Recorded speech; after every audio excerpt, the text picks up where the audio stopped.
Greetings viewers, Eric the Car Guy. Thank you so much for tuning in today. Got a quick one for you. On my 2004 Honda Element, the HVAC controls, the illumination for the fan speed is out. And today I'm going to go in there and replace that. So if you want to know how to get into the center console of a Honda Element, well, this video is certainly for you. The rest of you, watch anyway. It's not going to be that long. It'll be fun. Stick around. Sorry if the camera gets a little wobbly here. It's just where I have it placed. Job one, in order to get to all of this, is going to be remove this giant trim piece here to gain access. I'm going to be using this plastic trim tool to pry these little bits away and to avoid any damage to anything.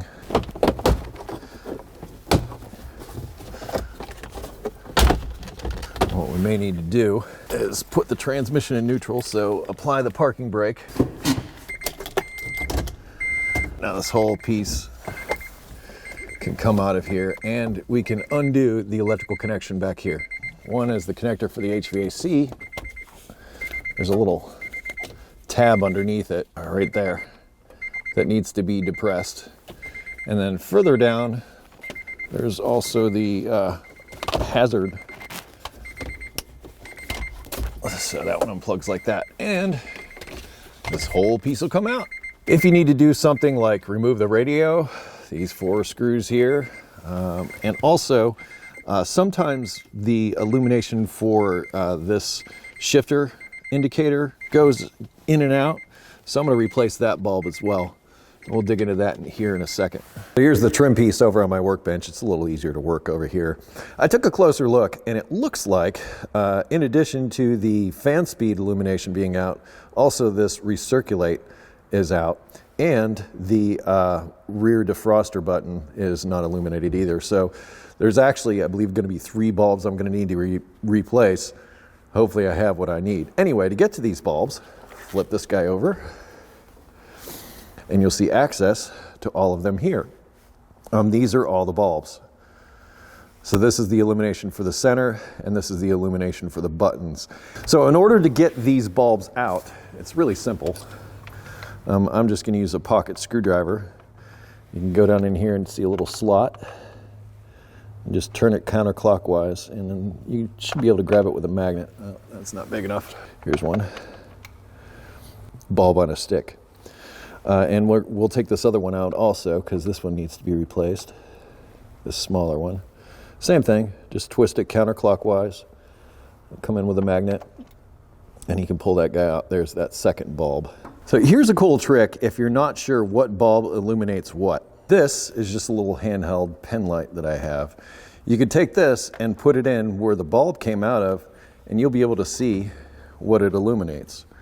And then if I go into the smaller hole, down here you can see that illuminates the recirculate button. Here are the part numbers for the respective bulbs. This is the one for the button.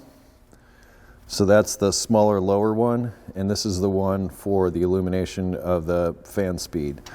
Now, I didn't realize that the rear defroster light was also out, so I'm going to have to order another one of these, sadly. But there's that part number again. I'm not sure if that showed up well. There's the one for the upper one. Here are the new bulbs. And then just the opposite, just turn it clockwise once you've got it down in.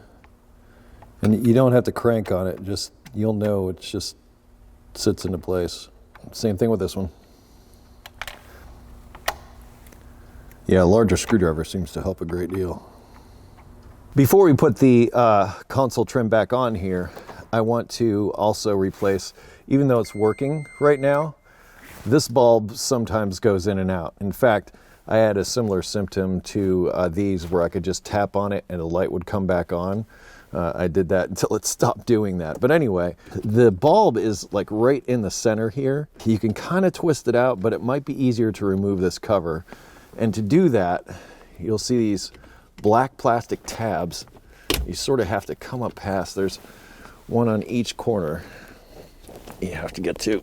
I think it's obvious we want to be careful not to break stuff. Okay. Now you don't have to take this thing all the way up off of here. There's just, and this will be really hard to show you, is that guy. And once you've got it to this point, you can just pull the bulb out of its holder, just like that. Here's the part number for that bulb. Take the new bulb, kind of locks into place. And before I put it in, I'm going to check it. It works. Make sure it's all the way in. Once it is, twist it clockwise. Then it locks into place. Now that's in there, recheck it before you. All right, so it illuminates. And then to put this cover back on. There it is. And this does fit on there a little bit loose, but that's okay. With all the bulbs and everything back in. Oh, wait, before I go there, gotta move our shifter. So I'm gonna plug in the hazard light first. And if you needed to replace that bulb, you see the little brown circle right there? That's the same as all of these other things. You just twist it counterclockwise and it'll come out and you can just replace it.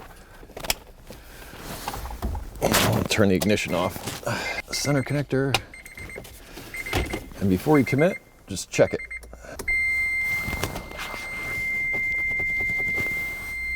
Darn it. To put the trim piece on, you just get it into position and it just clips into place. You're all set. The only tools you really need for this job are like a trim tool and a pocket screwdriver. And if you really want to get frugal, just a pocket screwdriver. Just be really careful using this on that plastic trim, as you could damage it. I'm sad to report that this is not an uncommon experience and I should have known better, but I kind of cheaped out, if I'm honest.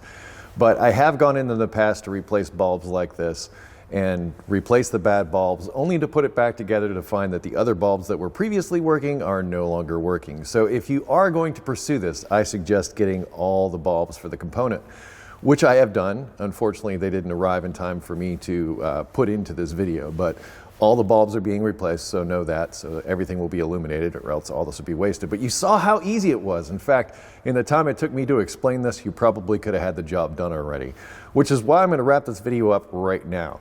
If you have automotive questions not covered in this video, I ask that you head to EricTheCarGuy.com. That will be linked in the description, along with additional information that is hopefully helpful to you. Thank you so much for watching today. Be safe, have fun, stay dirty, and I will see you next time.